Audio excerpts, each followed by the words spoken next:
Hello everyone, welcome back to another video where today I wanted to take a little bit of a look at the War Between the Land and the Sea viewing figures. We have the overnights for not only all episodes of the War Between now, but also the Consolidated for episodes 1 and 2 as well. And once again, it's good news for this spin-off. So we're going to be delving a bit into the numbers, but before we do, subscribe if you're new, that would be greatly appreciated. But with that said, let's dive right into it. So first of all, I wanted to give a massive shout out to @TimelessChild over on Twitter. They were the first to make me aware of the complete overnight figures. It actually took a while for the overnights to come out for episode 3 and 4. They normally come out like immediately the day after, but I couldn't find them. But apparently the Radio Times had been collating them and I just missed that. So yeah, that was the original source for this. But the first two episodes we've seen before, obviously 2.82 and 2.05 million overnights. That 2.82 figure, of course, being significant because that is a bigger overnight figure than any of Doctor Who Season 1 or 2 received sans Christmas specials. Episodes 3 and 4 did receive a bit of a decline, with 2.45 obviously going up from episode 2, and then 1.7 million for episode 4, and then episode 5 on its own, 1.79. So a bit of a boost, but remaining pretty much the same, just under 2 million there. So on average, that probably is about 2 million overnights for the War Between Land and Sea, which on its own isn't even that bad. And like I say, this is actually higher than most figures in Doctor Who Season 1 and 2. We can have a look here and see that, obviously, on average, Season 1 was about 2 million, maybe a little bit higher. I don't think it goes below 2 million for Season 1, but Season 2 I know definitely did. And obviously, as far as Doctor Who TV is saying, the highest consolidated figure for this series was actually 73 yards with 4.06 million. I've seen some kind of sort of contradictory information on that. I saw Wikipedia saying that Space Babies had a 7-day figure of like 4.6 million. So the numbers on that, slightly debatable, but this is the one I've always gone with, about 4 million for the first episode and for 73 yards. That's what it's always been when I've reported on the numbers previously, so that's what we're going to go with. And then, as I said, Season 2, obviously, quite regularly actually going under the 2 million mark. Obviously, episode 2 in particular, and episode 4 recording quite low figures of the overnights, episode 5 as well, of around 1.5 million each, which is quite low, and obviously appreciating to around 3.5 at the high end, and at the very lowest end, you've got like sort of 2.7 million viewers. I'm pleased to report that The War Between Land and Sea has done a hell of a lot better than that, not only in the overnights, but also in the consolidated figures. And this is where it gets really interesting, because this is where we can compare it to other things as well. The consolidated figures for The War Between the Land and the Sea are a whopping 4.3 million viewers. So this is the number of people who have viewed it after 7 days, including BBC iPlayer and stuff like that. Which means that, obviously, according to the BARB and as repeated by TV Zone, episode 1 was the 7th most watched individual programme of the week and the 14th most watched individual episode of the week across all channels. So it was the 7th most watched individual programme, as in, like, obviously because some programmes have multiple episodes, so obviously it's the 7th out of any programme that released, but 14th out of any episode of anything that released. So I hope that makes sense. But yeah, obviously you can see here, The War Between the Land and the Sea, 4.3 million. And it beat out another drama, which I'd never heard of before, called Kingdom on BBC. And obviously most of the rest of this list is basically just talent shows and I'm a Celebrity just dominating because there's so much of it, and Strictly as well, and like talent shows and that kind of thing, which has always kind of been the case for British television, that the sort of entertainment, light entertainment, kind of comedic talent shows always tend to sort of dominate the top of our charts, and then obviously you get the drama underneath that.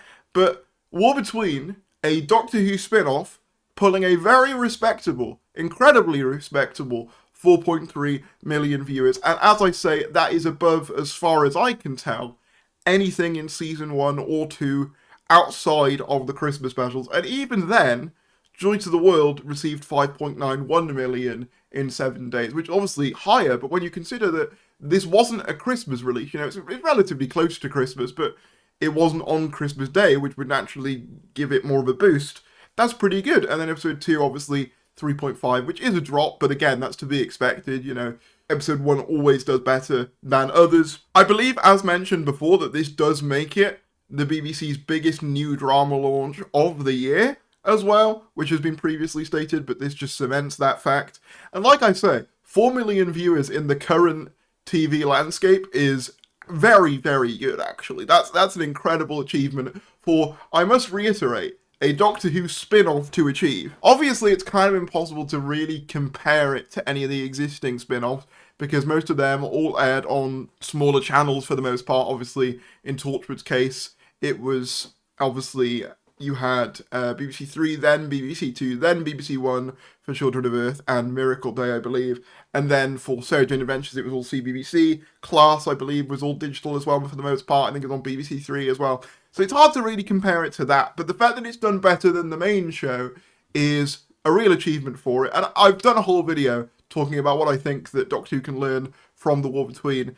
And I don't want to reiterate all those points that here. Go and watch that video if you haven't seen it. But to summarise, I think the main things to take away is, you know, making a story that the general audience can connect to, putting it on at a normal time, and probably preferably in the winter. It seems like more people are watching television in the winter than they are in the sort of spring, early summer, which is where Doctor Who has been airing for the last 2 years. And also maybe just make it a bit darker tonally. I think maybe audiences want something a little bit more serious, a bit more grounded than maybe Doctor Who has been for the last couple of seasons. But listen, you know, I enjoyed War Between for what it is. I know that finale has been kind of controversial, but for me, I kind of enjoyed it for the most part. I had some issues, but for the most part, I think War Between has been a pretty solid bit of television, and it does give me hope that, like, I don't think all hope is lost for Doctor Who. If a spin-off in this economy can get 4.3 million viewers on its own merits, then I think that that is a sign that the show can and will continue. It just needs to adapt and find new ways to find those audiences. And I think War Between proves that you can do that with the right story. Obviously, it'll be interesting to see the 28-day figures, to see how this really, you know, has legs over the Christmas period, because people might binge watch it over Christmas, because there's not much else new on TV this year.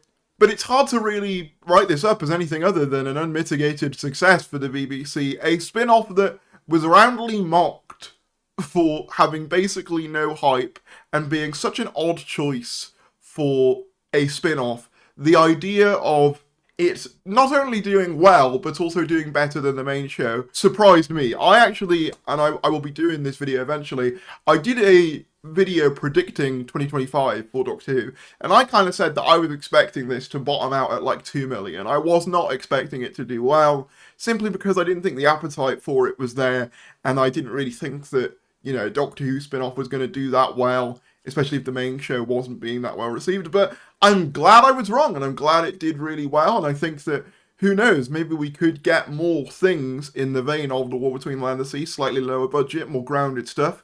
I mean, it'd be cheaper for the BBC to do at least, and I wouldn't be opposed to more of this sort of stuff. So let me know what you guys think about this result. Whatever your thoughts are, drop them down in the comments below.